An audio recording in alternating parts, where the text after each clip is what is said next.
संविधान बदलना है, संविधान बदलना है। क्यों बदलना है भाई संविधान? पार्टी आम आदमी पार्टी कहती है अगर हमने काम किया है तो हमें वोट देना और अगर नहीं किया तो हमें मत देना। वो ये चाहते हैं कि परमानेंट एक उनका एक शासक हो, देश में हिटलरशाही हो, तो तानाशाही ऐसा हो। भारतीय जनता पार्टी से गधे घोड़े खिच्चर कोई भी लड़ा दो सब जीत जाएंगे। गठबंधन का सरकार बन रही है। कुल मिला के ये कहना चाह रहे हो भाजपा की सरकार नहीं बन रही।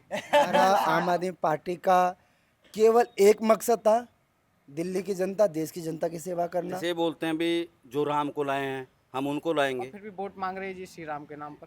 और राम को लाने वाले ये होते कौन है? अरे जी मोदी की लहर चल रही है तो इतना भ्रष्टाचारियों को लाने की क्यों जरूरत पड़ रही है? वो तो एक नंबर चाहिए जिससे हम सेवा कर सकते हैं। कहीं ना कहीं इनकी बुनियाद हिली हुई है। भाजपा कहती है कि आप जिसका विरोध करके कांग्रेस का विरोध करके आप सत्ता में आए थे, आज उसी की गोदी में आम आदमी पार्टी बैठी है।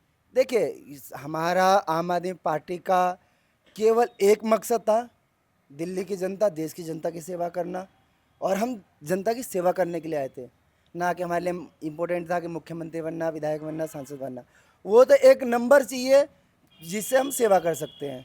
और आज केवल इसलिए चुनाव नहीं लड़ रहे हैं कि हमारे को सांसद बनाना है, इसलिए चुनाव लड़ रहे हैं कि देश का संविधान जो इन्होंने खतरे में डाला हुआ है। आज तमाम भाजपा के जो सांसद प्रत्याशी है, चाहे अरुण गोविल की बात कर लो, सिद्धार्थ सोनकर की बात कर लो, रामदास अठावले की बात कर लो, चाहे इनके देवरिया से मनोज सिन्हा की जगह जो चुनाव लड़ रहे हैं, चाहे जसप्रीत कौर की बात कर लो, चाहे स्वराज भास्कर की बात कर लो, चाहे इनके खंडेलवाल की बात करो, योगेंद्र चंदेले के, तमाम सांसद इनके क्या बोल रहे हैं जो प्रत्याशी है? संविधान बदलना है, संविधान बदलना है। क्यों बदलना है भाई संविधान? संविधान इस पूरे ब्रह्मांड का, देश का, भारत का संविधान सबसे बड़ा संविधान, लिखित संविधान और सबसे संशोधित संविधान है, जिसमें एक भाई ने कहा ना कि देश विभिन्न जातियों, विभिन्न धर्मों का है। एक गुलदस्ता बनाते हैं तो उसमें अगर गुलाब लगता है तो उसमें कनेल का भी लगाते हैं, और सब चीज़ जब सारी चीज़ें फूल मिलते हैं तो एक सुंदर गुलदस्ता बनता है। तो आप ये बताइए कि जैसे आपने कहा कि संविधान बदलना चाहती भाजपा, लेकिन वो संविधान क्यों बदलेगी? इसलिए बदलेगी, रूस में क्या हुआ, चीन में क्या हुआ, जापान में क्या हुआ, कोरिया में क्या हुआ। पुतिन ने क्या किया? पहले प्रधानमंत्री बना, जब हारा फिर चुनाव हुआ, राष्ट्रपति बना, उसने संविधान खत्म किया, एक मात्र हिटलरशाही बचा। कोरिया में यही हुआ, चीन में यही हुआ। वो ये चाहते हैं कि परमानेंट एक उनका एक शासक हो, देश में हिटलरशाही हो, तानाशाही हो, केवल उसको चाहते हैं। और उन्होंने वन नेशन वन इलेक्शन का नारा दिया था, आपको याद है? उसका कारण क्या था? आज आप देखिए कि संविधान के अंदर इतना बड़ा देश के सबसे बड़े लोकतंत्र के मंदिर का उद्घाटन होता है, देश के एक दलित राष्ट्रपति को नहीं बुलावा होता है।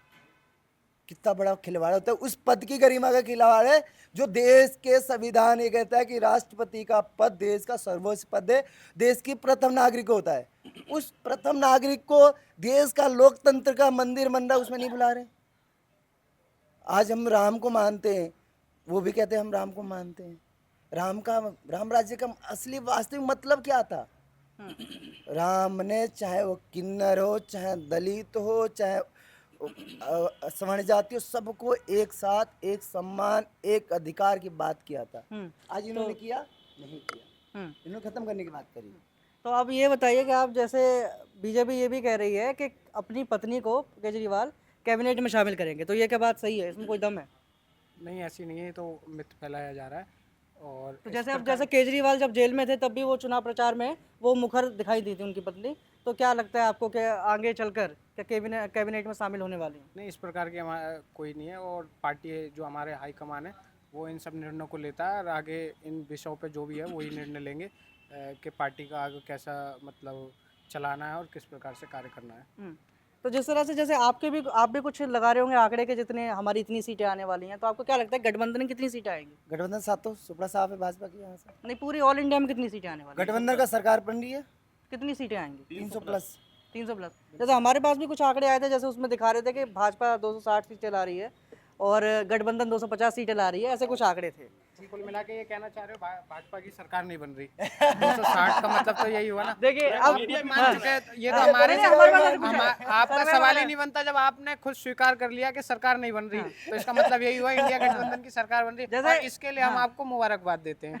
प्रधानमंत्री जी की एक बात बहुत अच्छी लगती है मेरे को, इन्होंने बोला था कि मैं कोई कश्मीर से लेकर कन्याकुमारी तक कोई भ्रष्टाचारी नहीं छोड़ूंगा। बहुत अच्छी बात थी, पर सुनने में आती है पीछे का ना, पीछे का पार्ट हमने सुना नहीं। उसमें क्या उन्होंने ये बोला था, किसी को नहीं छोड़ूंगा, अपनी पार्टी में मिला लूंगा। 24 में से 22 तो अभी मौजूदा उनकी हैं पार्टी में। क्या देश का मतलब कहाँ जा रहा है? आप पहलवान बेटियों के साथ देख लीजिए क्या हुआ। बेटी बचाओ बेटी पढ़ाओ का नारा देते थे, क्या किया? मतलब हो क्या रहा है देश ये में? कह रहे हैं कि जी मोदी लहर चल रहा है, मोदी का तूफान चल रहा है। अरे जी मोदी की लहर चल रही है तो इतना भ्रष्टाचारियों को लाने की क्यों जरूरत पड़ रही है? फिर तो ऐसा भारतीय जनता पार्टी से गधे घोड़े खिच्चर कोई भी लड़ा दो सब जीत जाएंगे। ये नवीन जिंदल और प्रफुल्ल पटेल, ये जितने बड़े से बड़ा भ्रष्टाचारी, इनको पार्टी में क्यों लाना पड़ रहा है आपको? कहीं ना कहीं इनकी बुनियाद हिली हुई है और इस वजह से। मैं मतलब हरियाणा से भी हूँ। जब वहाँ हम प्रचार में जाते हैं, नवीन जिंदल के पास बोलने को कुछ नहीं है। वो पता क्या बोलते हैं? सुशील गुप्ता से मेरी दौड़ करवा लो, सुशील गुप्ता से मेरे से घोड़ा तेज चलवा लो, सुशील गुप्ता से मैं तैराकी अच्छी कर लेता हूँ। काम की बात, लोग पूछ रहे हैं भाई करेगा क्या? मैं घोड़ा तेज चला लूँगा, मैं स्विमिंग अच्छी कर लेता हूँ उससे यार। ही नहीं है। और सुशील गुप्ता जी बोलते हैं हम काम जैसे हमने दिल्ली में किए, पंजाब में गवर्नमेंट कर रही है, हम वही मॉडल हरियाणा में लाएंगे। बट अगर उसके पैरेलल में उसको पूछा जाता है जिंदल जी को तो पता, क्योंकि रहे ही नहीं ना जनता के बीच में। मैं तैराकी अच्छी कर लेता हूँ, मेरे को स्विमिंग बहुत अच्छी आती है, घोड़ा मैं चला लेता हूँ। अरे घोड़े चलवाने हैं पब्लिक को या यार तो सांसद चुन रहे हैं या क्या कर रहे हैं? मतलब शर्म आती है ऐसे नेताओं को। प्रवक्ता से आप 5 शब्द ले लो, मंदिर, मस्जिद, पाकिस्तान, राम, इंडिया, इसके अलावा उसको बोल देना डिबेट कर लो, वो भाग जाएगा, 1 मिनट नहीं बैठेगा। इनके इन 5 शब्दों के अलावा उनके 5 शब्द, उनसे आज अगर तुमने कार्य किए हों देश के अंदर, दिल्ली के अंदर, तो आप काम पे। हमारी पार्टी आम आदमी पार्टी कहती है अगर हमने काम किया है तो हमें वोट देना, और अगर नहीं किया तो हमें मत देना। भारतीय जनता पार्टी अगर कहती है कि हमने देश को ये कर दिया, ये बदल दिया, वो बदल दिया, और फिर भी वोट मांग रहे हैं जी श्री राम के नाम पर, यार कितनी के बारे में मतलब मैं एक एक बात विडंबना है देश की। जैसे ये बोलते हैं भी जो राम को लाए हैं हम उनको लाएंगे। मैं आपसे पूछना चाहता हूँ, आप पूछिएगा उनको भी, एक राम दशरथ का बेटा, एक राम कण कण में लेटा, एक राम का सकल पसारा, एक राम सबसे है न्यारा। भी तुम लोग किस राम की बात कर रहे हो?